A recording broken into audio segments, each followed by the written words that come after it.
Hi friends, welcome to MVS online academy. ఈరోజు మన క్లాసులో ఇండియా మొత్తం చర్చించుకుంటున్నటువంటి ఒక హాట్ టాపిక్ గురించి చూద్దాము. అదేంటంటే వక్ఫ్ సవరణ చట్టం. ఇది ఏంటి అసలు చూస్తే ఈరోజు మీడియాలో అంతా కూడా ఇదే వస్తుంది. దీని గురించినటువంటి వివరణ డీటెయిల్డ్గా అందించాలనేటువంటి ఉద్దేశంతో నేను ఈ క్లాస్ చేయడం జరిగింది. ఫస్ట్ ఇంట్రడక్షన్ అండి. అసలు ఈ వక్ఫ్ బిల్ అనేటువంటిది ఎప్పుడు వచ్చింది ఏంటని చూసినప్పుడు 2025 ఏప్రిల్లో లోక్సభ రాజ్యసభ రెండు హౌసెస్ కూడా ఈ బిల్లును ఆమోదించడం జరిగింది. ఈ బిల్లు వక్ఫ్ చట్టం 1995ను సవరిస్తుంది. యాక్చువల్గా రెండు బిల్లులు పెట్టారండి ఇక్కడ. ఒకటేమో 1995లో చేసినటువంటి ఈ వక్ఫ్ చట్టాన్ని సవరించడానికి, రెండవ బిల్లు ఏంటంటే 1923లో చేసినటువంటి చట్టాన్ని రిపీల్ చేయడానికి, అంటే పూర్తిగా తొలగించడానికి ఇలా రెండు బిల్లులు అనేటువంటి ప్రవేశపెట్టడం జరిగింది. ఈ కొత్త బిల్లు ఈ వక్ఫ్ చట్టాన్ని ఎలా మార్చిందంటే ఇక్కడ చూడొచ్చు మీరు, యుఎంఈఈడి అంటే unified management empowerment efficiency and development. ఇదండి కొత్త చట్టం యొక్క పేరు అనేటువంటిది. నెక్స్ట్ అసలు ఈ బిల్లు జర్నీ ఏంటో చూద్దామండి. మొత్తం మనం టోటల్గా 2024 ఆగస్టు 8వ తేదీన రెండు బిల్లుల్ని లోక్సభలో ప్రవేశపెట్టడం జరిగింది. ఆ రెండు బిల్లులు ఏవయంటే వక్ఫ్ సవరణ చట్టం 2024 మరియు ముసల్మాన్ వక్ఫ్ రిపీల్ బిల్, ఇది ఇంగ్లీష్లో కూడా ఇచ్చానండి, 2024. ఇలా రెండు బిల్లులను ప్రవేశపెట్టడం అనేటువంటిది జరిగింది. ఈ బిల్లుల్లో ఇందాక చెప్పాను నేను, ఫస్ట్ బిల్లు వచ్చేసిన తర్వాత 1995 చట్టాన్ని సవరించడానికి, రెండవ బిల్లు వచ్చేసిన తర్వాత 1923 చట్టాన్ని పూర్తిగా రిపీల్ అంటే తీసివేయటానికి ప్రతిపాదించినటువంటి బిల్లులు. పార్లమెంటు ఈ బిల్లులని జాయింట్ కమిటీకి ఇవ్వడం జరిగిందండి. జాయింట్ కమిటీ అంటే పార్లమెంటులో రెండు హౌసెస్ నుండి కానీ సభ్యులు ఉంటే, అంటే ఆ కమిటీలో రెండు హౌసెస్ నుండి అంటే లోక్సభ నుండి రాజ్యసభ నుండి కానీ మెంబర్స్ ఉంటే దానిని పార్లమెంటరీ జాయింట్ కమిటీ అంటారు. అలా కాకుండా ఒక హౌస్ నుండే కానీ మెంబర్స్ ఉన్నట్లయితే దానిని సెలెక్ట్ కమిటీ అంటారు. ఈ బిల్లులని జాయింట్ కమిటీకి ఇవ్వడం జరిగిందండి. జాయింట్ కమిటీ 36 సమావేశాలు నిర్వహించింది. రకరకాలైనటువంటి సంస్థలని, వివిధ ప్రాంతాల్లో ఉన్నటువంటి వ్యక్తుల ఒపీనియన్స్ అంతా కూడా తీసుకొని ఒక రిపోర్ట్ తయారు చేసి ఆ రిపోర్టుని జనవరి 31, 2025 సంవత్సరంలో లోక్సభ స్పీకర్కు సమర్పించింది. దాని తర్వాత గురువారం అంటే ఏప్రిల్ 3వ తేదీ 2025లో లోక్సభ ఈ బిల్లును ఆమోదించింది. ఈ బిల్లుకు మద్దతుగా 288 మంది లోక్సభ సభ్యులు, అలానే వ్యతిరేకంగా 232 మంది ఓటు వేయడం జరిగింది. తరువాత రాజ్యసభలో దీనికి 128 మంది అనుకూలంగాను 95 మంది వ్యతిరేకంగాను ఓటు వేయడం జరిగింది. రాజ్యసభ ఏప్రిల్ 4వ తేదీ ఈ బిల్లును ఆమోదించడం జరిగింది. చివరి స్టేజ్ అనేటువంటిది ప్రెసిడెంట్ ద్రౌపది ముర్ము గారు ఏప్రిల్ 5వ తేదీన 2025 సంవత్సరంలో ఈ బిల్లుకి తన యొక్క ఆమోదాన్ని తెలపడంతో ఇది చట్టంగా మారింది. ఏదైనా ఒక బిల్లు చట్టంగా మారాలి అంటే ప్రెసిడెంట్ యొక్క ఆమోదంతోనే అది చట్టంగా మారుతుంది. ఈ బిల్లులో ఉన్నటువంటి ప్రధానమైనటువంటి అంశాలను చూసినప్పుడు కొన్ని పాయింట్స్ ఇచ్చానండి ఇక్కడ నేను. ముస్లిమేతర సభ్యులను చేర్చడానికి ఈ బిల్లు సెంట్రల్ వక్ఫ్ కౌన్సిల్ మరియు వక్ఫ్ బోర్డుల కూర్పును మారుస్తుంది. ఇప్పటి వరకు కూడా ఈ సెంట్రల్ అండ్ స్టేట్ వక్ఫ్ కౌన్సిల్లో కేవలం ముస్లింసే ఉండేటువంటి వారండి. ఈ బిల్లు ద్వారాగా నాన్ ముస్లింస్ కూడా ప్రవేశం అనేటువంటిది ఉంటుంది. తరువాతది కలెక్టర్ గారికి కొన్ని విశేషమైనటువంటి అధికారాలు ఇవ్వడం జరుగుతుందండి.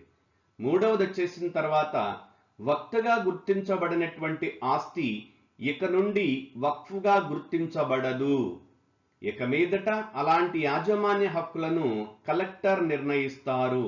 ఇదండి కలెక్టర్ గారికి ఇచ్చినటువంటి విచక్షణాధికారం. నాలుగవది ట్రిబ్యునల్స్ అండి. ఇవన్నీ మీకు తర్వాత వస్తాయండి. ట్రిబ్యునల్స్ అంటే ఇక్కడ నేను జస్ట్ సింపుల్గా చెప్తున్నాను, ఇన్ డీటెయిల్డ్గా మనకి ఫర్దర్ స్లైడ్స్లో వస్తుంటాయి. ట్రిబ్యునల్ నిర్ణయాల అంతిమంగా ఉపసంహరించబడింది అంటే గతంలో ఏదైనా డిస్ప్యూట్ అనేటువంటిది ఈ వక్తు చట్టానికి లేకుంటే వక్తు ఆస్తులకు సంబంధించినటువంటి ఏదైనా డిస్ప్యూట్ వివాదం అనేటువంటిది వస్తే వాటిని పరిష్కరించడానికి ట్రిబ్యునల్స్ ఉండేటువంటివండి. ఆ ట్రిబ్యునల్ యొక్క డిసిషనే ఫైనల్. బట్ ఈ చట్టం ద్వారా ఏం చేశారా అంటే ట్రిబ్యునల్ డిసిషన్ మీద డైరెక్ట్గా మనం హైకోర్టుకి అప్పీల్ చేసుకోవచ్చండి. ఇక్కడ చాలా ఇంపార్టెంట్ క్వశ్చన్ వస్తుంది. కొత్త చట్టం ప్రకారం డైరెక్ట్గా సుప్రీంకోర్టుకి వెళ్ళొచ్చునా, డైరెక్ట్గా హైకోర్టుకి అప్పీల్ చేసుకోవచ్చునా అంటే డైరెక్ట్గా హైకోర్టుకి అప్పీల్ చేసుకోవచ్చును. నెక్స్ట్ అసలుకి ఇంట్రడక్షన్ లానే అసలు వక్త్ అంటే ఏంటి ఇక్కడ మనకి అది చూస్తే ఇక్కడ నేను ఇచ్చానండి. వక్త్ అనేటువంటి లేక వక్ఫ్ పలకడంలో కొంచెం ప్రాబ్లం వస్తుందండి. వక్ఫ్ అనేటువంటి పదం అరబిక్ పదమైనటువంటి వక్ఫా అనేటువంటి పదం నుండి వచ్చిందండి. దీని యొక్క అర్థం ఏంటా అంటే నిర్బంధించటం లేదా పట్టుకోవడం లేదా బంధించడం. అసలు ఈ వక్ఫ్ అనేటువంటిది ఎలా ఇస్తారు, ప్రాసెస్ ఏంటనే చూసినప్పుడు వక్ఫ్ అనేది ఒక వ్యక్తి చేత స్వచ్ఛందంగా ఇవ్వబడిన స్థిరాచర ఆస్తులను వక్ఫ్ అంటారు. అంటే మసీదు కానివ్వండి, దాన ధర్మాలు చేస్తుంటారు కదండి, అలా ముస్లిం యొక్క లాలో ఇచ్చినటువంటి ఆ ముస్లిం లా ప్రకారం ఇచ్చినటువంటి ఈ దానాలని ఏమంటారంటే వక్త్ అని పిలవడం అనేటువంటి లేక వక్ఫ్ అని పిలవడం జరుగుతుంది. ఇది ముస్లిం చట్టం ద్వారా నియంత్రించబడుతుంది. చాలా ఇంపార్టెంట్ క్వశ్చన్ అండి. దీనిని Islam personal law or Muslim personal law ద్వారాగా ఈ వక్ఫ్ ఆస్తులు అనేటువంటివి నియంత్రించబడుతూ ఉంటవి. దీనికి యాజమాన్య హక్కులు అనేటువంటివి దేవునికి చెందినటువంటివిగా పరిగణిస్తారు, అంటే అల్లాహ్కి చెందినటువంటివిగా పరిగణిస్తారు. తర్వాత వీటిని దేనికి ఉపయోగిస్తారంటే ఈ ఆస్తులు అనేటువంటి వాటిని ధర్మబద్ధమైన లేక మతపరమైనటువంటి అంటే ఇక్కడ చారిటరీ వర్క్స్ అండి. ఇక్కడ చూడొచ్చు అలాంటివి మసీదులు మరియు శ్మశాన వాటికల నిర్వహించడం, విద్యా సంస్థలు ఆరోగ్య సంబంధమైనటువంటి సౌకర్యాలు కల్పించడం, అలానే పేదలకు వికలాంగులకు ఆర్థిక సహాయం చేయడం. వీటి కోసం ఈ వక్త్ ద్వారా వచ్చినటువంటి ఆస్తులని లేక వాటి మీద వచ్చినటువంటి ఆదాయాన్ని ఉపయోగించడం జరుగుతుంది. నెక్స్ట్ ఇది ఎలా ఇస్తున్నారని చూసినప్పుడు వ్రాతపూర్వక దస్తావేజు. దీన్ని ఎలా ఇవ్వచ్చండి మనం వక్త్ అనేటువంటి, ఫర్ ఎగ్జాంపుల్ ఒక పర్సన్ ఒక 5 acres ల్యాండ్ డొనేట్ చేయాలనుకున్నారు అనుకోండి, రాతపూర్వకంగా ఇవ్వచ్చు, లేక చట్టపరమైనటువంటి పరికరం అంటే చట్టం ద్వారాగా కూడా దీన్ని ఇవ్వచ్చు, లేక మౌఖికంగా ఓరల్గా కూడా ఈ వక్ఫ్ అనేటువంటి దాన్ని ఇవ్వవచ్చు లేక స్థాపించవచ్చును. ఒక వ్యక్తి అలా ఇచ్చిన తర్వాత ఎలా ఉంటుందో చూస్తే ఒక ఆస్తిని వక్ఫ్గా నిర్ణయించబడిన తరువాత దానిని దాత చేత తిరిగి పొందలేము లేదా మార్చలేము. అంటే ఒక్కసారి మనం డొనేట్ చేసిన తర్వాత మళ్ళీ దాన్ని మనం రిటర్న్ తీసుకోలేమండి. నెక్స్ట్ ప్రస్తుతం భారతదేశంలో వక్ఫ్ యొక్క సృష్టి మరియు నిర్వహణ అనేటువంటిది 1995 చట్టంచే నిర్వహించబడుతుంది. చాలా ఇంపార్టెంట్ క్వశ్చన్ అండి ఇది. ఇప్పుడు చేసినటువంటి కొత్త సవరణలు ఈ 1995 చట్టానికి చేసినటువంటివేనండి. తర్వాతది స్వచ్ఛంద మరియు మత సంస్థలు రాజ్యాంగం అంటే మనకి ఈ రాజ్యాంగం ఎక్కడున్నాయని చూస్తే ఈ స్వచ్ఛంద సంస్థలు లేక మత సంబంధమైనటువంటి సంస్థలు ఎక్కడున్నాయని చూస్తే మన రాజ్యాంగంలో కాంకరెంట్ లిస్ట్ అంటే ఉమ్మడి జాబితాలో ఉన్నవండి. ఉమ్మడి జాబితాలో ఉన్నటువంటి అంశాల మీద పార్లమెంటు చట్టం చేయగలుగుతుంది, అలానే రాష్ట్ర శాసనసభలు కూడా చట్టం చేయగలుగుతవి. వక్త్ అనేటువంటి భావన లేక వక్ఫ్ అనేటువంటి భావన ఎలా ప్రారంభమైంది, అసలు దీని యొక్క ఆరిజిన్ ఏంటని ఇండియాలో చూసినప్పుడు మనకి ఢిల్లీ సుల్తానుల కాలం నుండే ఇది మన దేశంలో ప్రాచుర్యంలోకి లేక అమలులో ఉండటం జరిగింది. ఆ టైంలో సుల్తాన్ మొయిజుద్దీన్ సామ్ గోర్ 2 గ్రామాలను ముల్తాన్ యొక్క జమా మసీదుకు అంకితం చేశారు. ఈ వ్యక్తి ఎవరంటే ఇక్కడ నేను వివరణ ఇచ్చానండి, మహమ్మద్ గోరి అండి. మహమ్మద్ గోరి 2 గ్రామాలను ముల్తాన్ అండి, ముల్తాన్ అంటే ఈరోజు పాకిస్తాన్లో ఉందండి, అక్కడున్న జమా మసీదుకి 2 గ్రామాలని దత్తతగా ఇవ్వడం జరుగుతుంది లేక విరాళంగా ఇవ్వడం జరుగుతుంది. అలానే ఆ 2 గ్రామాల యొక్క నిర్వహణకు షేకుల్ ఇస్లాం అనేటువంటి వ్యక్తిని నియమించారు. ఇదండి బిగినింగ్ అనేటువంటిది. ఆ విధంగా ప్రారంభమైనటువంటిది ఢిల్లీ సుల్తానేట్ తర్వాత మొఘలులు, ఈ విధంగా క్రమక్రమంగా ఇది పెరుగుడు రావడం అనేటువంటిది జరిగింది. నెక్స్ట్ వక్ఫ్ చట్టం 1954. ఈ స్లైడ్ లో మనం ఇండియాలో ఉన్నటువంటి చట్టాలు ఎన్నో చూద్దామండి. ఇక్కడ ఇచ్చాను నేను. ఫస్ట్ బ్రిటిష్ వారి టైంలో 1913లో ఒక చట్టం, 1923లో ఒక చట్టం చేయడం అనేటువంటి జరిగింది. ప్రస్తుతం ఆమోదించినటువంటి బిల్లులో ఒక బిల్లు ఈ చట్టాన్ని 1923 చట్టాన్ని పూర్తిగా తొలగించడం జరిగింది. ఈ 1954 చట్టం అనేటువంటిది స్వతంత్రం వచ్చిన తర్వాత చేసినటువంటి మొట్టమొదటి చట్టం అండి. దీని ద్వారానే ఈ వక్ఫ్ ఆస్తులు అనేటువంటివి లేక వక్ఫ్ ఆస్తులు అనేటువంటివి నిర్వర్తించబడుతూ లేదా నిర్వహించబడుతూ ఉండేటువంటివి. దీని ప్రకారం ఏం చేయాలండి? ఈ చట్టం ప్రకారం ఇది వివిధ రాష్ట్ర వక్ఫ్ బోర్డులను స్థాపించాలి. అంటే రాష్ట్రాల్లో కూడా ఈ వక్ఫ్ బోర్డులు అనేటువంటి వాటిని ఏర్పాటు చేయాలండి. అలానే వాటిని పర్యవేక్షించడానికి నేషనల్ లెవెల్లో central Waqf council of India అనేటువంటి దాన్ని కూడా స్థాపించాలి అని 1954 చట్టంలో చెప్పడం జరిగింది. దీని ప్రకారం 1964 సంవత్సరంలో ఈ సెంట్రల్ వక్ఫ్ కౌన్సిల్ అనేటువంటి దాన్ని చట్టబద్ధమైనటువంటి సంస్థగా స్థాపించడం జరిగింది. 1995 చట్టం యొక్క కొన్ని అంశాలు అనేటువంటివి చూద్దామండి. ఎందుకంటే వీటికే మార్పులు చేసినటువంటిది. మొదటిది రోల్ ఆఫ్ వక్ఫ్ బాడీస్.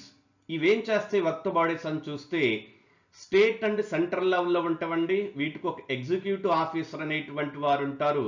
వారిని ఏమంటారంటే ముతావల్లి అని అంటారు. ఇతనే ఈ ప్రాపర్టీని అంతా కూడా హ్యాండిల్ చేసేటువంటి వ్యక్తి. నెక్స్ట్ వక్ఫ్ ట్రిబ్యునల్స్ అండి. ఈ వక్ఫ్ ఆస్తులకు సంబంధించి ఏదైనటువంటి వివాదాలు తలెత్తినప్పుడు ఈ ట్రిబ్యునల్స్ ద్వారాగా వాటిని పరిష్కరించడం జరిగింది. అలానే ఈ ట్రిబ్యునల్స్ కి సివిల్ కోర్టుకు ఉండేటువంటి అధికారాలు ఉంటాయండి. Last and very important point అనేటువంటిది, ఏదైతే ట్రిబ్యునల్ తీర్పు చెప్తుందో ఆ ట్రిబ్యునల్ తీర్పే ఫైనల్ అండి. దాన్ని ఇంకా మనం ఎలాంటి కోర్టులో కూడా అప్పీల్ చేయలేం. కానీ కొత్తగా వచ్చినటువంటి చట్టం అనేటువంటిది అప్పీల్ చేసుకునేటువంటి అధికారాన్ని కూడా ఇవ్వడం జరిగింది. చాలా important.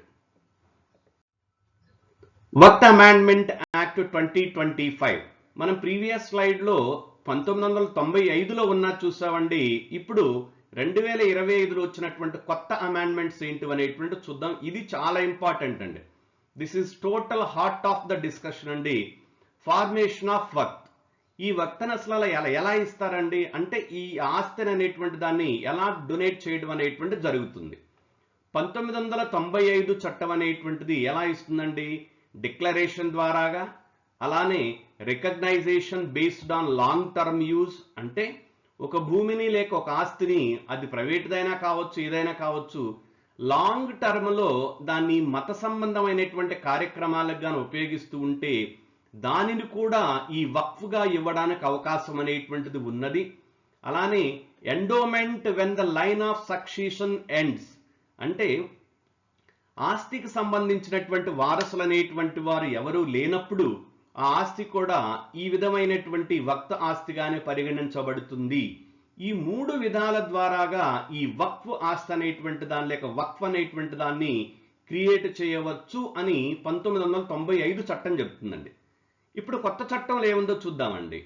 The 2025 bill states that only a person practicing Islam for at least 5 years may declare a waqf. అంటే ఎవరైతే కనీసం 5 సంవత్సరాల నుండి ఇస్లాం మతాన్ని ప్రాక్టీస్ చేస్తూ ఉన్నారో వారు మాత్రమే ఈ వక్ఫ్ అనేటువంటిది ఇవ్వడానికి అర్హులు. Next, it clarifies that the person must own the property being declared. అంటే అతనికి ఆస్తి అనేటువంటిది ఉండాలండి. ఆ ఆస్తి మాత్రమే ఇవ్వగలుగుతూ ఉంటారు. తర్వాతది it removes Waqf by user. ఇక్కడ ఇచ్చారండి మనకి, ఇక్కడ చూడండి లాంగ్ టర్మ్ యూజ్. చెప్పాను నేను, ఏదైనా ఒక ఆస్తిని లేక ఒక స్థలాన్ని లాంగ్ టర్మ్ లో ఈ మత సంబంధమైనటువంటి వాటికి ఉపయోగిస్తూ ఉంటే దానిని కూడా వక్ఫ్గా ఇవ్వడానికి అవకాశం ఉంది అని 95 చట్టంలో ఉందండి. అయితే కొత్త చట్టంలో దాన్ని రిమూవ్ చేయడం జరిగింది. Next, the waqf amendment bill 2025 ensures that women and children must receive their rightful inheritance before any property is declared as వక్ఫ్. అంటే ఎవరైనా కానీ, అంటే చిల్డ్రన్ కానివ్వండి, మహిళలు కానివ్వండి, వీళ్ళకి ఆస్తిలో హక్కు అనేటువంటిది ఉన్నది. ఫర్ ఎగ్జాంపుల్, ఒక వ్యక్తి కొంత తనకున్నటువంటి ప్రాపర్టీని వక్ఫ్గా ఇవ్వాలనుకున్నారండి.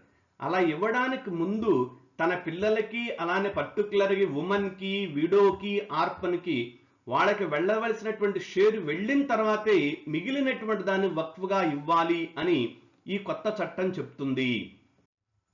సెకండ్ ఇంపార్టెంట్ ప్రొవిజన్ అండి. రెండవ ప్రొవిజన్ ఇంపార్టెంట్ అనేటువంటిది ఏంటని చూసినప్పుడు, composition of the central Waqf council.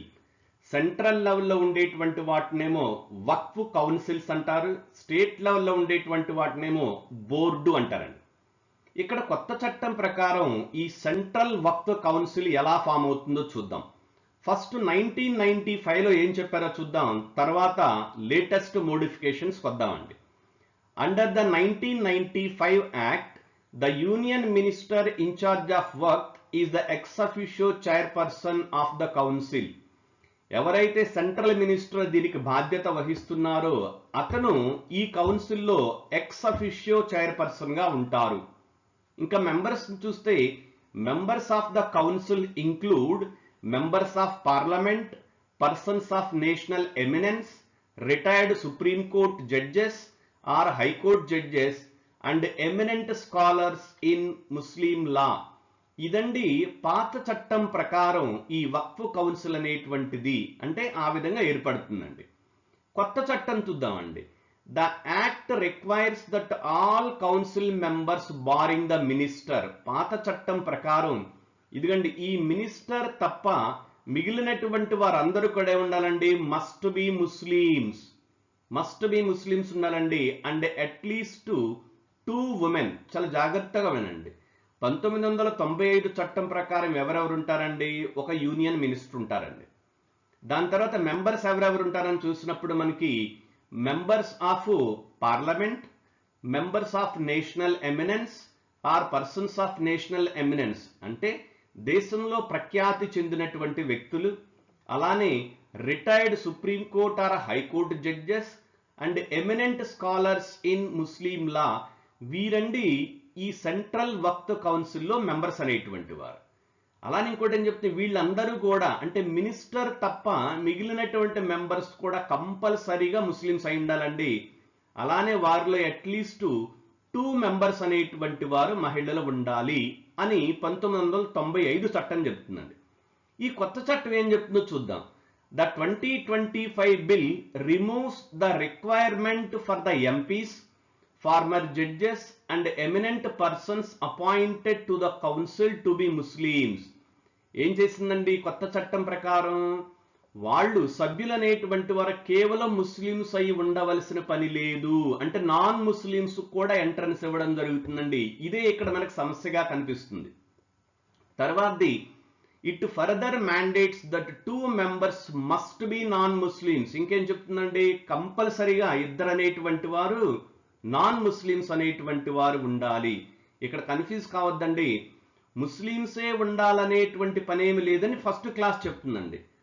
First అంటే ఎవరైనా పెట్టుకోవచ్చు, కానీ ఇంకో మ్యాండేట్ ఏంటండి, కంపల్సరీగా 2 అనేటువంటి వారు నాన్ ముస్లిమ్స్ అనేటువంటి వారు ఉండాలి.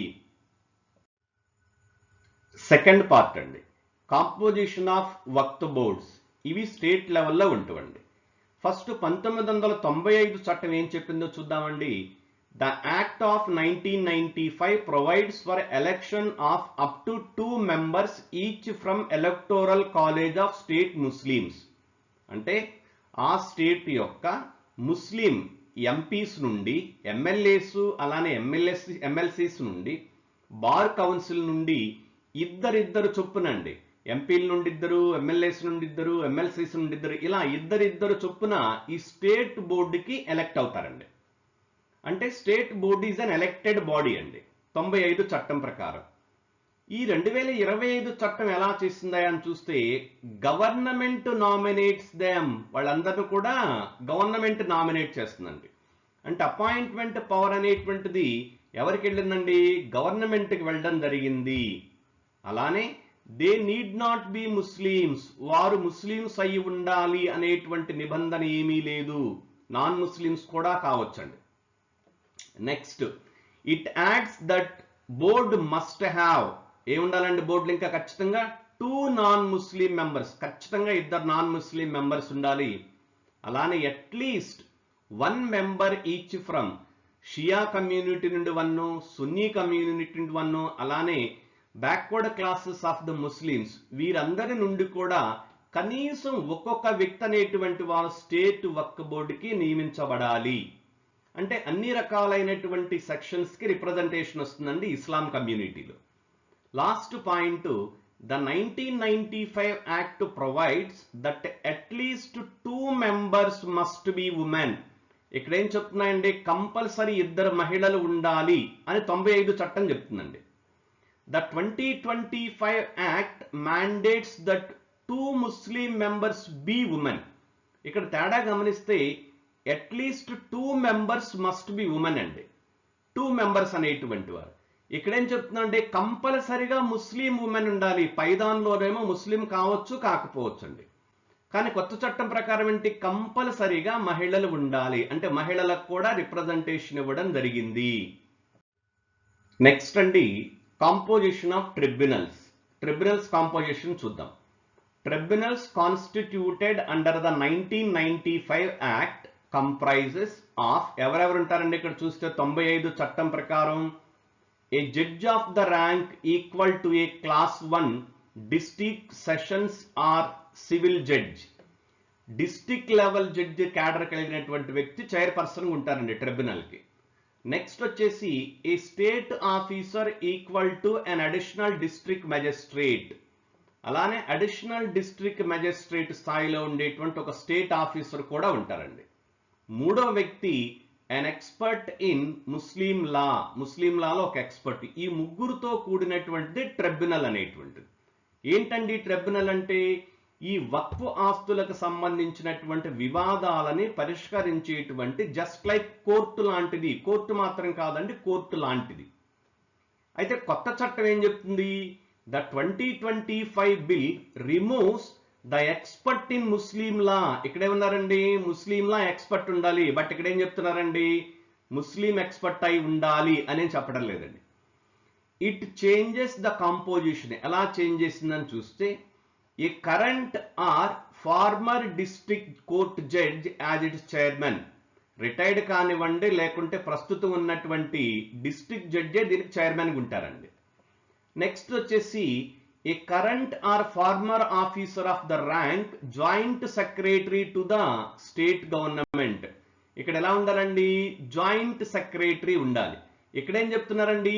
అడిషనల్ సెక్రటరీ ఉండాలి. ఇక్కడ వచ్చేసిన తర్వాత జాయింట్ సెక్రటరీ ఉండాలి. అలానే ఈ ముస్లిం ఎక్స్పర్ట్ అనేటువంటి వారిని తొలగించడం జరిగింది. ఇది ట్రిబ్యునల్స్ యొక్క కాంపోజిషన్. నెక్స్ట్ అండి, అప్పీల్. ఎలా అప్పీల్ చేసుకోవాలని చూసినప్పుడు మనకి under the 1995 act decisions of the tribunal are final. నేను చెప్పాను ఆల్రెడీ మీకు, ఇది ట్రిబ్యునల్ ఇచ్చినటువంటి డిసిషన్స్ ఫైనల్ అండి. దాని మీద అప్పీల్ చేసుకోవడానికి ఎలాంటి అవకాశం అనేటువంటిది లేదు.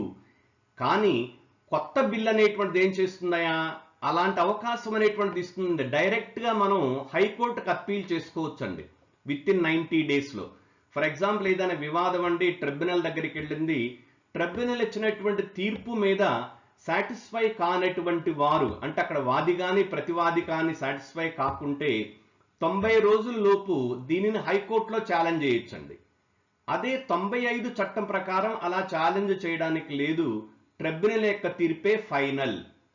నెక్స్ట్ దండి, ట్రస్ట్స్ ఎక్స్క్లూడెడ్ ఫ్రమ్ వక్ఫ్.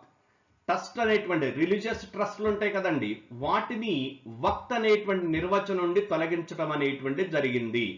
చూద్దాం.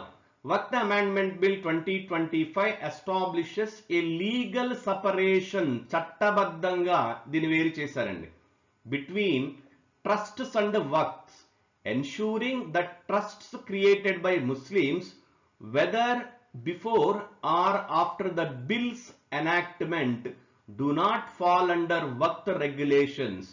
ఇవి బిల్లు ఆమోదించినటువంటి దానికి ముందైనా ఆమోదం తర్వాతైనా ఏదైనా కానివ్వండి ఒక ట్రస్ట్ అనేటువంటిది కానీ వక్ఫ్ ఆస్తిగా కన్సిడర్ చేయబడితే ఇక మీదట అవి కన్సిడర్ చేయబడవు. అంటే 2025 సవరణ చట్టం అనేటువంటిది ట్రస్ట్ కి అలానే వక్ఫ్ కి మధ్యన క్లియర్ గా డివిజన్ అనేటువంటిది ఇవ్వడం జరిగింది. నెక్స్ట్ అండి, protection of tribal lands. Tribal very important అండి. The waqf amendment bill 2025 explicitly prohibits the establishment of waqf on lands falling under the purview of Schedule 5 and 6 of the Constitution of India to safeguard the rights of tribal communities. రాజ్యాంగంలో 5వ షెడ్యూల్లోను 6వ షెడ్యూల్లోను చెప్పబడినటువంటి ఏ ప్రాంతాన్ని కూడా ఈ వక్ఫ్ ఆస్తిగా పరిగణించడానికి లేదు. ఎందుకంటే అవి ట్రైబల్ రైట్స్ సంబంధించినటువంటి కాబట్టి వాటికి మినహాయింపు ఇవ్వడం అనేటువంటి జరిగింది. అదే 95 చట్టంలో ఈ క్లారిటీ లేదండి. ఇప్పుడు మనకు క్లారిటీ వచ్చింది. నెక్స్ట్ డిస్ప్యూట్ రెజల్యూషన్ అండి. ఏ విధంగా డిస్ప్యూట్స్ అనేటువంటి వాటిని పరిష్కరించుకోవచ్చు.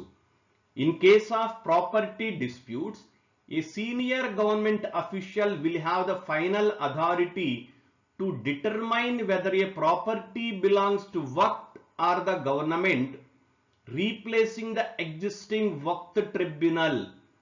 ఇప్పటి వరకు ఒక ఆస్తి అనేటువంటిది వక్ఫ్ ఆస్తిగా వస్తుందా లేక గవర్నమెంట్ ఆస్తిగా వస్తుందా అని ఎవరు చెప్పేటువంటి వాళ్ళండి? ట్రిబ్యునల్స్ చెప్పేటువంటిది. ఇక నుంచి ఆ పవర్ అనేటువంటిది ఎవరికి ఇస్తున్నారండి? గవర్నమెంట్ అఫీషియల్స్ కి ఇవ్వడం అనేటువంటిది జరుగుతుంది. ప్రాబబ్లీ డిస్ట్రిక్ట్ కలెక్టర్ కి ఇవ్వడం జరిగింది. నెక్స్ట్ ఇంట్రెస్టింగ్ కంక్లూజన్ అండి. అసలు చాలా ఇంట్రెస్టింగ్ ఉంటుందండి ఈ కంక్లూజన్ మనం చూస్తున్నప్పుడు. However not all Islamic countries have waqf properties. ఇస్లాం అన్ని కంట్రీస్ అంటే ఇస్లాం ఉన్నటువంటి అన్ని కంట్రీస్ లో ఈ వక్ఫ్ అనేటువంటిది లేదండి. ఎగ్జాంపుల్ కొన్ని ఇచ్చానండి. Turkey, Libya, Egypt, Sudan, Lebanon, Syria, Jordan, Tunisia and Iraq, వీటిలో వక్ఫ్ అనేటువంటిది లేదండి. అలానే United Arab Emirates, Indonesia, Malaysia, Bangladesh మొదలైనటువంటి ఈ ఇస్లామిక్ స్టేట్స్ లో ఈ వక్ఫ్ అనేటువంటిది ఉన్నది. ఇండియా లాగానే వాళ్ళకు కూడా ఉన్నదండి.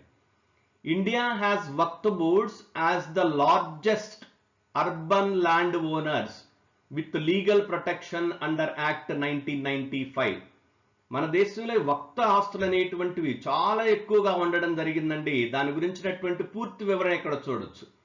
వక్ఫ్ boards in India oversee approximately 8.7 lakh properties covering around 9.4 lakh acres of land. అంత ల్యాండ్ ఉందండి. 9.4 లక్షల ఎకరాల ల్యాండ్ అనేటువంటిది ఈ వక్ఫ్ ఆస్తులుగా ఉంది ప్రస్తుతం ఇంగ్లీష్లో. దాని యొక్క ఎస్టిమేటెడ్ వాల్యూ వచ్చేసి 1.2 లక్షల కోట్లు. ఒక ఎగ్జాంపుల్ చూద్దామండి. ఇక్కడ ఈ వక్ఫ్ ఆస్తులు అనేటువంటి largest land owner in India after armoured forces and Indian railways. Indian railways, armoured forces తర్వాత అత్యధిక ల్యాండ్ ఓనర్షిప్ ఉన్నటువంటిది ఎవరయ్యా అంటే ఇండియాలో అదే వక్ఫ్ ప్రాపర్టీస్. డియర్ ఫ్రెండ్స్, నేను చేసినటువంటి ప్రయత్నం మీకు కొంతైనా అర్థమయ్యేది అనుకుంటున్నాను. కొంత కన్ఫ్యూజన్ ఉంటుంది నాకు తెలుసండి. మీరు వీటన్నిటిని డీటెయిల్డ్గా చదువుకుంటే మీకు ఈజీగా అర్థమవటం అనేటువంటిది జరుగుతూ ఉంటుంది. మరొక రిక్వెస్ట్ ఫ్రెండ్స్, మన ఛానల్లో వచ్చేటువంటి వీడియోస్ని అయితే చూస్తున్నారు కానీ సబ్స్క్రైబ్ చేయడం అనేటువంటి తక్కువగా ఉందండి. Please do subscribe.